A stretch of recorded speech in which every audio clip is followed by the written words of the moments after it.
Welcome to the NetZero Scotland Community Podcast Series, brought to you by Scottish Business Network. Welcome to this episode. I'm delighted to be joined by Sumit Bose, co-founder of Future NetZero, and we're going to talk about NetZero. We are, absolutely. Good to join you, James. Thank you. So firstly, I guess, what is NetZero? Well, it all depends.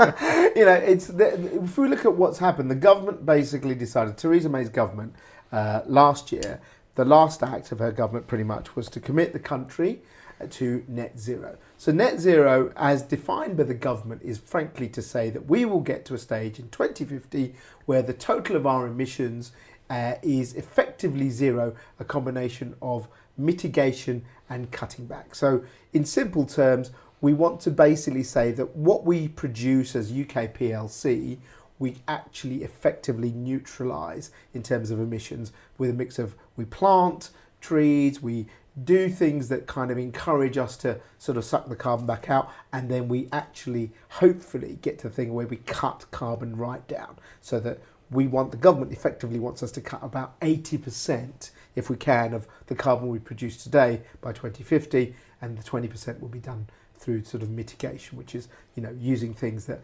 absorb the carbon that's out there.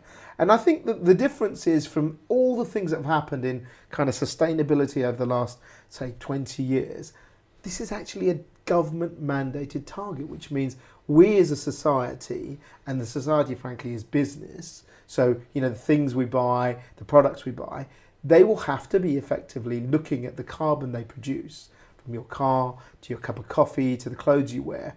And I think that's what makes it so different, and it makes it absolutely really kind of motivates business, because we all have to get there.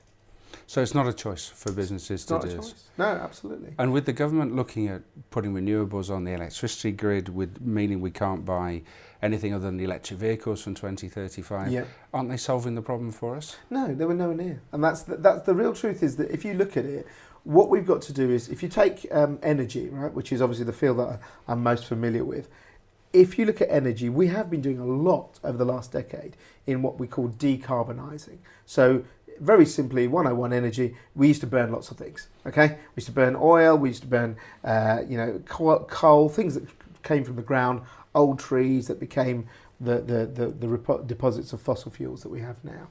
We've been trying to take that carbon out. So over the last decade, the government has tried to cut down the number of power stations that are used on coal. The energy sector in the whole is moving to things like wind turbines and solar, and all of that is great. But if you look at it in a perspective, we're still only producing probably around about 30% of all our energy renewably. So 70% has to come, and that is still carbon fuels. So that's whether it's gas that we're importing, a tiny bit of coal we still burn, which will eventually go, and lots of kind of LNG that comes through. So we're still using things. So the idea that we can just go, let's just let the government, give us some energy that's greener, we sign up to a green tariff, that will not get us there.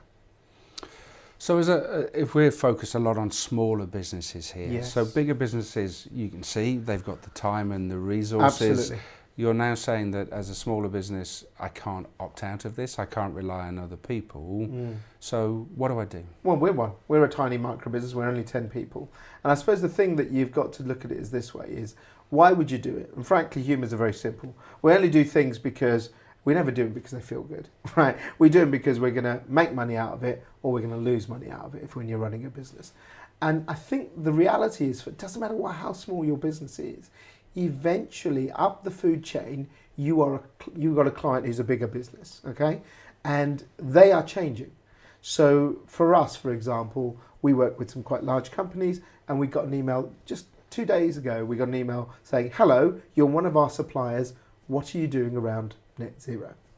And I think this is the real thing that's different for small businesses, is that it's a bit like the rules around plastic bags. Initially it was all the big companies do it. Now, from I think next year, all small businesses will have to offer a charge if you, produce a plastic bag. So I think that what will happen is that it's like a kind of slow creep, that everyone you do business with will say to you, what are you doing? And what I think really has to happen is just start. For us, we've just started And the first way you start, it's like when you start a diet or anything, you've got to measure.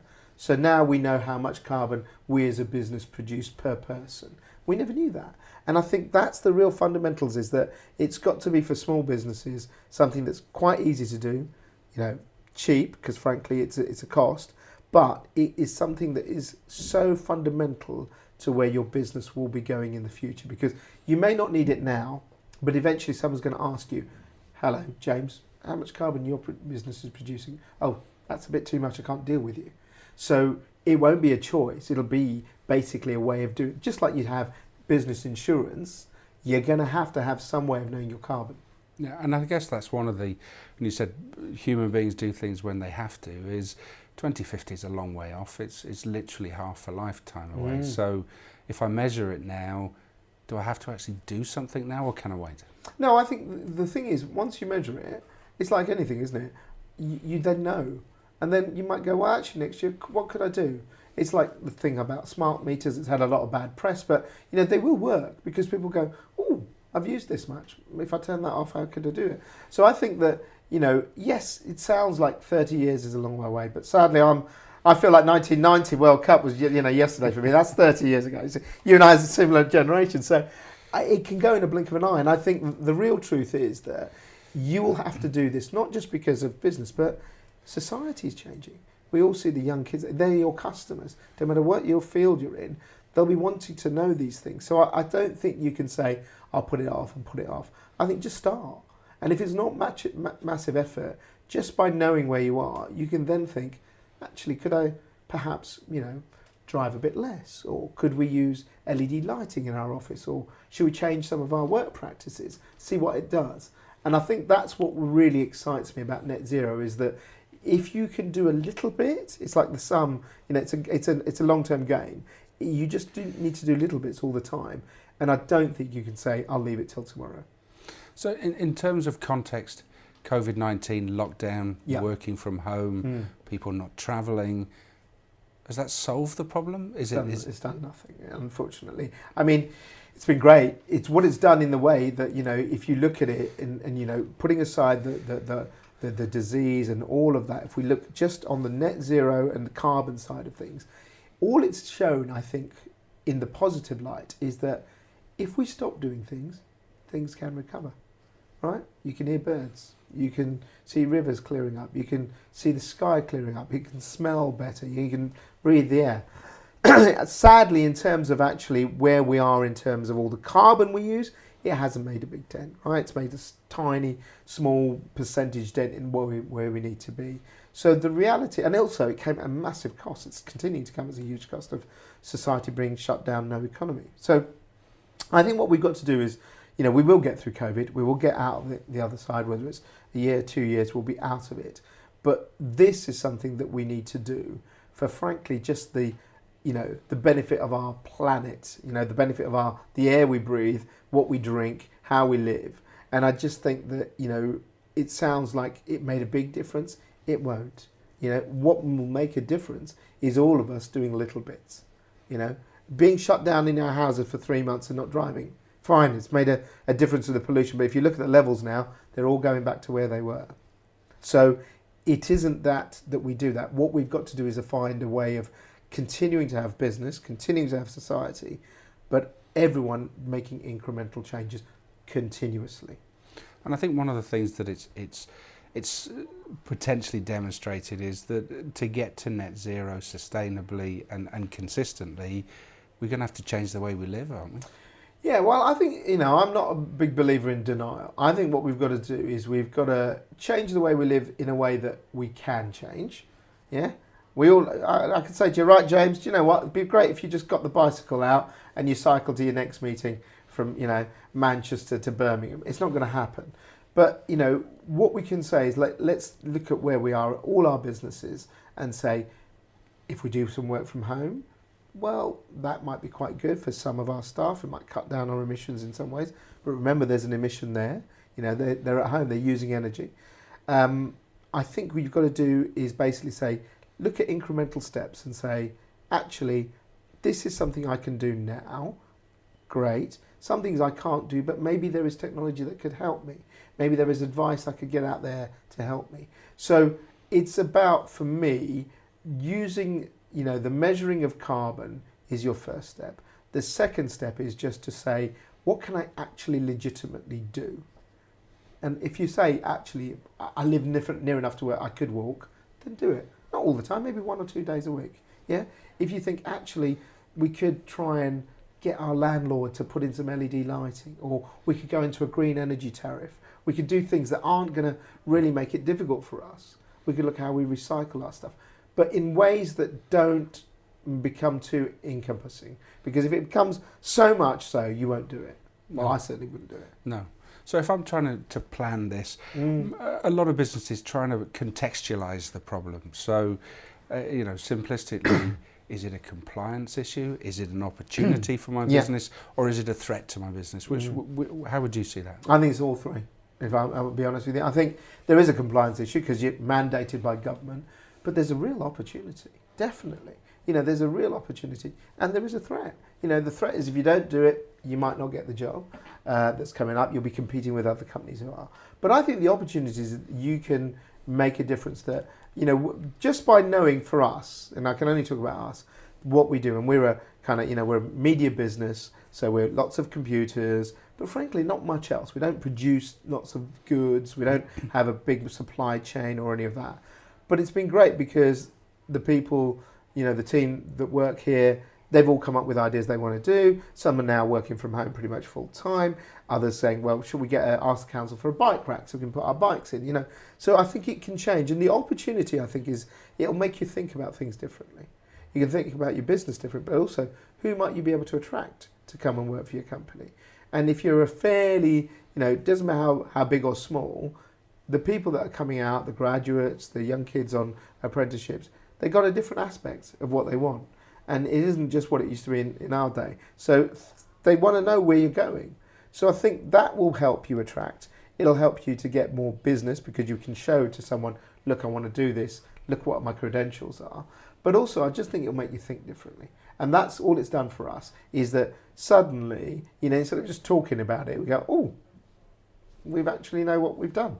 And now our hope is now that we know where we are for this year that's gone, that in 2021, we might be able to do things to try and just reduce that figure. Yeah. And I think that's really, for me, it just makes you engage. And that's all you can ask, is that if you engage, you'll do something. And I think something that confuses a lot of people is the definition of net zero versus things like carbon neutrality. Correct, yeah. There's reducing emissions, there's offsetting. It can become a bit confusing. Yeah. So I guess a simple question would be, if I paid to plant some trees tomorrow that were equivalent to all my today emissions, I've solved my problem and I'm net zero for sure, aren't I? No, you're not net zero, but you've basically, you're showing some carbon neutrality. I mean, let's be honest, it sounds good. You hear loads of companies saying that they've all gone, carbon neutral. All they're saying is exactly what you've said. We're producing lots of crap, frankly, yeah. But what we've done is we've tried to be moralistic by planting a few trees. There isn't anything wrong with that, right? Because the good thing, at least you're planting things, you're trying to do things but they're generally in other parts of the world, and there's nothing wrong with that. But I actually think you've got to do something to cut your actual direct emissions, so what you're producing. So that can be from, the easiest thing you can do is probably go and get yourself a green energy tariff, right? That could make a difference. The second thing you can do is you can look at kind of, what are journeys that you make, could you do those a different way? Yes, mitigate, absolutely. Look at some offsetting. Why not do that? Because there are things like the energy profile of your computers. All this. There's a phrase that is quite weird for people to get in. It's called embedded carbon, but it's kind of how much energy did it take to make the thing you're using. So if you look at your PC, how much carbon went into making that, and then how much carbon goes into running it. Well, you could say actually that's really quite hard for me to justify how I can reduce that, because I still need that bit of kit. But I could plant a few trees to get rid of that. But hang on, the journeys that we make, well, we could cut that back. The amount of times we're using paper, we could cut that back. So I think there's this image you've got to get in your head of what can I do directly, and what I can't do directly, then offsetting has a role for it. And I think that's the way we're going to try and do as well. Okay, and back to putting this into context is, should I be viewing getting to net zero as something that's going to cost, so it's going to put cost into my business in the long run, or is it something that's actually going to take cost out of my business? I think personally it will take cost out of your business. I think that's the way to look at it. You may have to invest a little bit to begin with, but it's it's like buying an exercise bike, isn't it? First of all, you do it, and then eventually, if you use it regularly, and it doesn't become a clothes horse, you will get the benefit. And I think that that's the way to do it. We have our site, futurenetzero.com. We will be creating very soon a kind of Net Zero 101 to tell you all those things, answer all those questions. How do I start? What is it? What are the definitions? But I think you've got to look at it as something that will be an opportunity. Maybe not immediately, but it will definitely be an opportunity. And I think that's the way to look at it. Don't think that if you have to invest in a few things, oh, this is a bad cost right now. Think of it as a gain in the longer term. Fantastic. So we're coming up to time. Any final thoughts, advice, suggestions? I just think the best thing to do is just to get informed. There are plenty of places out there. Like I said, our site is there. What you're doing with the platform with Carbon Export and a tool, that's a great thing to get people engaged. And you just got to start. That's all I'd say is start. And once you've made that start, you'll find out what you want to do. But unless you take that first step, you won't go anywhere. Sumit, thank you very much for your time. My pleasure, James. Much appreciated. Thank you. Start your net zero journey today at netzerocommunity.scot.